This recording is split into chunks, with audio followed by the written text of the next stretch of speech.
All right, what's going on, everybody? I wanted to do a quick touch basis on a play that I did and the type of defense that I used to turn a losing play into a winning trade.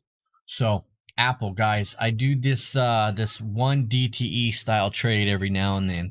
And in this case, I went ahead and did an iron fly on Apple on Thursday the 20th, right about the end of the day.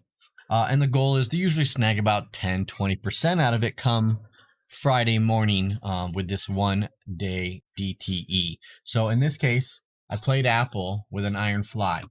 Now, Apple, right over here.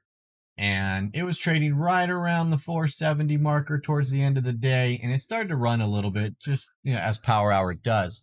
So I sold a 10 wide iron fly, right? I bought the 460 puts and the 480 calls, and then I sold the straddle of the 470s. It gave me $5 in credit. So it was a perfect 1-to-1 risk to reward ratio here.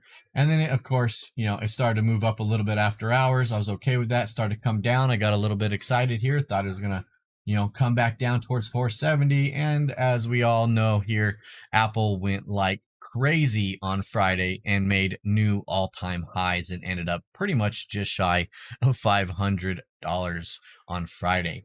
So I had to do a little bit of defense because when market opened, I was already down about $230. So what I did here is I ended up closing 3 of the 4 legs. Now, in hindsight, I probably could have just closed only 1 leg and left those puts on. I ended up closing the put side.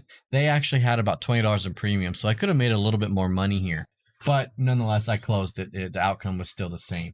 And then I also ended up closing the short strike on Apple here on the call side.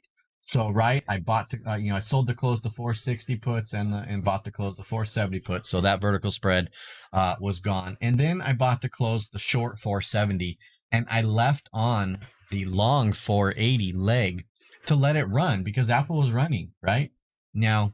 I wish I would have known, and I don't know why I thought Apple would stop.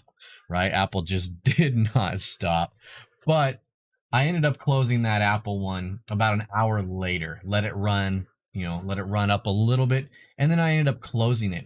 So as you can see here, I sold the spread for $5. I bought 3/4 of that spread back for $11.80, and then I sold that last strike for $7.40. So that netted out to be, $11.80 minus $7.40 is $4.40. So as you can see here, I made like $60, right? So if I show you here,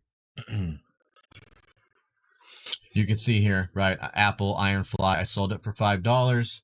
I bought it, net back for $4.40. I made 12%, $60. Ultimately, that was my overall goal, so I hit it. But going back to it, guys, we know Apple really ran in this play. Yeah, it was trading towards the end of the day about $15. I actually think that strike, I actually think that this 480 strike was actually trading around $15. And just to show you the potential, this could have been an extremely large winner. Had I sold that for $15, I would have been made, like almost $1,000, over $800 on that. But no one ever sells on the high and buys on the low, right? So just showing you guys, this was a great defensive tactic, to play on an iron fly that was already blown through those strikes. The strategy won't work on all type of iron flies, right? Some stocks just don't rally that much, but Apple, Amazon, Tesla, Microsoft, some of the bigger movers, you can get away with doing this. So that's it, guys. I just want to show you the type of defense you can do on an iron fly when something is running. So that's it, guys. Take care. Have a great day, and I will see you in chat.